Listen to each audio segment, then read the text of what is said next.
meninggalkan maksiat. Demikianlah tadi sejumlah hidayah bagi permulaan jalan untuk kamu bermuamalah, yakni berhubung dengan Allah Subhanahu wa taala, iaitu dengan melaksanakan perintah-perintahnya dan menjauhi larangan-larangannya. Sekarang aku ingin tunjuki kamu sekumpulan adab-adab untuk kamu amalkan dalam pergaulan kamu bersama dengan hamba-hamba Allah dan ketika persahabatan kamu dengan mereka di dunia. Jadi Imam Al-Ghazali rahimahullah, dia menggunakan istilah di sini muamalah. Kata dia demikianlah apa yang dia jelaskan tadi, iaitu amalan-amalan ketaatan diikuti dengan kewajipan kita menjauhi maksiat, dan bagaimana untuk menjauhi maksiat, iaitu dengan kita sentiasa muraqabah dan juga menjaga hati. Kerana segala perlakuan tubuh ini adalah percikan daripada hati. Dan dia istilahkan ilmu, dan kedua-dua itu merupakan cabang takwa. Cabang takwa. Dan dia istilahkan di sini dengan muamalah. Jadi begitulah dalam Ihya Ulumuddin. Ihya Ulumuddin ada dua jenis ilmu. Ilmu muamalah dan setelah itu ilmu mukasyafah. Ilmu mukasyafah itu diberikan Allah kepada hamba yang melazimi ilmu muamalah. Jadi maksudkan ilmu muamalah, bagaimana kita dapat faham di sini, iaitu ilmu untuk kita berhubung dengan Allah Subhanahu wa taala, merangkumi ibadat dan ketaatan dan menjauhi perkara-perkara yang dilarang oleh Allah Subhanahu wa taala yang kita sebut sebagai al-ma'asi, ataupun kita terjemahkan dalam bahasa kita dengan maksiat. Dan Imam Al-Ghazali ingin menambah kepada kita satu lagi cabang. Jadi keseluruhannya dalam kitab Bidayatul Hidayah ini ada 3 cabang ilmu lah yang menjadi Bidayatul Hidayah, permulaan kita menempuh jalan hidayah kepada Allah Subhanahu wa taala supaya kita dapat mencapai nihayatul hidayah, iaitu kebersihan hati. Jadi yang pertama disebut dalam kitab ini, tuan-tuan sekalian, ada adab yang jika ingin tuan-tuan dan puan ketahui dengan lebih lanjut, ada adab ini perlu dirujuk dengan kitab asal lah. Kerana kita di sini hanya membicarakan tentang intisari saja. Iaitu adab as-suhbah ma'allah. Adab bersama dengan Allah. Adab, macam mana adab kita bersama dengan Allah Subhanahu wa taala. Diikuti dengan adab seorang guru. Adabul alim. Seorang guru ada adabnya yang tersendiri dalam proses penyampaian ilmu dan sebagainya. Yang ketiga, adab seorang penuntut. Adabul muta'allim. Yang keempat, adabul walad ma'al walidain. Adab anak bersama dengan dua ibu bapa. Yang kelima, adab dalam ikatan dengan teman-teman dan kawan-kawan rapat. Adabul alaqah bil ikhwan wal asdiqa. Adabul alaqah bil ikhwan dan al asdiqa. Di dalam kita berkawan, bersaudara, maka ada adab yang perlu kita jaga dan kita pelihara bagi mengukuhkan ketakwaan itu sendiri. Kemudian diikuti adabul alaqah bil awam al majhulin. Adab dengan orang awam yang tidak dikenali. Dan yang terakhirnya, adabul alaqah bil ma'arif. Adab dengan orang awam yang dikenali. Itu dihuraikan dalam kitab asal oleh Imam Al-Ghazali dan boleh dirujuk ataupun rujuk sekitar-kitar yang lain yang berkait dengan adab. Adab iaitu akhlak. Akhlak. Ataupun kita sebut juga dengan akhlak lah. Sebut sebagai akhlak ataupun disiplin. Disiplin mengikut syariat. Mengikut panduan daripada Al-Quran dan Sunnah Nabi SAW. Fahadha al-qadar ya fata yakfika min bidayatul hidayah. Demikianlah kadar yang mencukupi bagimu dari ilmu tentang permulaan hidayah. Jadi bagi permulaan hidayah ini untuk kita mencapai penghujung hidayah, iaitu kebersihan hati, kebersihan jiwa, mencapai nafsul mutmainnah atau al-qalbus salim, maka perlu kita melalui permulaan hidayah. Kata Imam Al-Ghazali, apa yang dia tuangkan, apa yang dia masukkan dalam kitabnya ini, Bidayat Hidayah ini memadai, mencukupi bagi kita yang ingin menempuh permulaan hidayah. Cubalah mengamalkannya pada dirimu. Ia meliputi 3 bahagian. Yang pertama, bahagian tentang adab-adab ketaatan, iaitu dalam kitab kita ini, muka surat 18. Bermula daripada bangun tidur lagi, melaksanakan ketaatan ketika bangun tidur dengan doa ketika bangun tidur, diikuti dengan bacaan-bacaan lain lah. Kemudian ada masuk tandas, berwuduk, mandi, tayamum, masuk masjid, kemudian ibadat-ibadat di antara terbit matahari hingga tergelincir matahari, kemudian bersiap-siap untuk salat zuhur, kemudian begitulah, mana dalam seharian kita itu ada ibadat-ibadat yang disusun oleh syarak. Jadi kita jaga tu, ada adab ketaatan tu. Lepas satu, kita mengatur wirid kita, mengatur jadual kehidupan kita. Kerana dalam hadis Nabi SAW menyebutkan ahabbul a'mal ila Allah adwamuha wa in qalla. Amalan yang paling disukai, dicintai oleh Allah Subhanahu Wa Taala ialah yang berterusan wa in qalla, walaupun sedikit. Jadi ada masa kita sudah tentulah kita perlu awali dengan salat 5 waktu dilakukan berjamaah.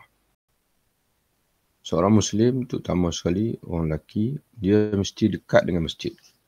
Setiap hari dia mesti berulang-alik ke masjid. Sebagaimana Nabi SAW bersabda dalam satu hadis, Man wada aw raha ila al-masjid. Barang siapa yang berulang-alik pagi petang ke masjid, yakni untuk melaksanakan salat berjamaah, maka setiap kali dia pulang, dia pergi dan pulang itu, Allah a'adda lahu nuzulahu. Allah akan siapkan untuknya perhentiannya dalam syurga setiap kali dia keluar dan pulang itu. Sebagian ahli syarah hadis mentafsirkan nuzulahu ay persiapan tetamu. Allah akan persiapkan persiapan tetamu untuknya dalam syurga setiap kali dia keluar dan pulang ke masjid itu. Jadi itu rutin dipanggil apa? Wirid kita yang asas setiap hari, iaitu menjaga salat berjamaah. Diikuti selepas itu kita zikir pagi, petang. Ada zikir pagi, kalau pagi-pagi zikir petang. Ketika kita dari waktu petang, kemudian ada sana bacaan Quran setiap hari. Sebagaimana pesanan Al-Imam Hasanul Banna, dia kata, jangan berlalu hari kamu tanpa kamu melihat kepada Quran. Walaupun satu muka Al-Quran mesti bertemu dengan kalamullah setiap hari. Kemudian duha, sekurang-kurang 2 rakaat setiap hari. Kemudian lagi ada istighfar, selawat dan sebagainya. Itu semua zikir-zikir harian. Kemudian ada mungkin dalam seminggu sekali bagi yang mampu itu puasa Isnin ataupun Khamis. Atau sekurang-kurangnya sebulan 3 hari dan sebagainya. Begitulah. Sedekah lagi. Jadi demikianlah dipanggil ada adab ketaatan. Amalan-amalan ketaatan harian. Dan diikuti kemudian kata Imam Ghazali bahagian 3 bahagian semua sebagai ilmu yang diajar kita bagi permulaan hidayah. Yang pertama disebut tadi iaitu ada adab ketaatan, diikuti dengan bahagian tentang maksiat-maksiat yang mesti ditinggalkan. Dan yang ketiganya ialah bahagian tentang pergaulan dengan makhluk, iaitu ada adab kita dengan ibu bapa kita, ada adab kita dengan rakan-rakan dan sebagainya. Maka keseluruhannya mengumpulkan ilmu bagi muamalah hamba bersama penciptanya dan juga bersama makhluk sepertinya. Makhluk seperti kita lah. Fa in ra'aitaha munasabatan li nafsik wa ra'aita qalbaka ma'ilan ilaiha raghiban fil amal biha fa'lam annaka 'abdun nawwara Allah Ta'ala bil imani qalbak wa syaraha bihi sadrak. Jika kamu mendapatinya setelah kamu belajar kitab ini, Bidayatul Hidayah ini ringkas, dan jika kamu mendapatinya serasi dengan jiwamu dan hatimu cenderung kepadanya dan suka mengamalkannya, sedarlah bahawa kamu merupakan hamba yang dipilih Allah untuk disinari dengan cahaya iman kepada Allah. Dan dia melapangkan dadamu dengan cahaya itu. Jadi Alhamdulillah, jika kita pelajari kitab ini, kerana kitab ini adalah kitab yang basic, kitab yang ringkas. Kitab untuk sebenarnya untuk as-sighar dia panggil. Dan begitulah pesanan Ibnu Abbas radhiyallahu anhu, sahabat Nabi sini pun dia kata, belajarlah dulu ilmu-ilmu yang kecil, ilmu sederhana ini sebelum kamu belajar ilmu-ilmu yang besar-besar, yang tinggi-tinggi. Walaupun ilmu-ilmu yang sederhana ini, yang kecil ini, orang tidak kagum dengan kita. Sebenarnya tak penting. Yang pentingnya adalah Allah Subhanahu Wa Taala meridai kita. Wa tahaqqaq anna li hadhihi bidayah nihayah. Namun kamu perlu menyedari bahawa wa tahaqqaq anna li hadhihi bidayah nihayah. Hendaklah kamu mengenali hakikat. Sini terjemahan. Teruslah untuk mudah tuan-tuan faham. Hendaklah kamu menyedari, kita perlu kamu menyedari bahawa bagi permulaan hidayah itu ada penghujungnya. Jadi jangan memadai dengan mengaji kitab ni saja kita mau Ghazali.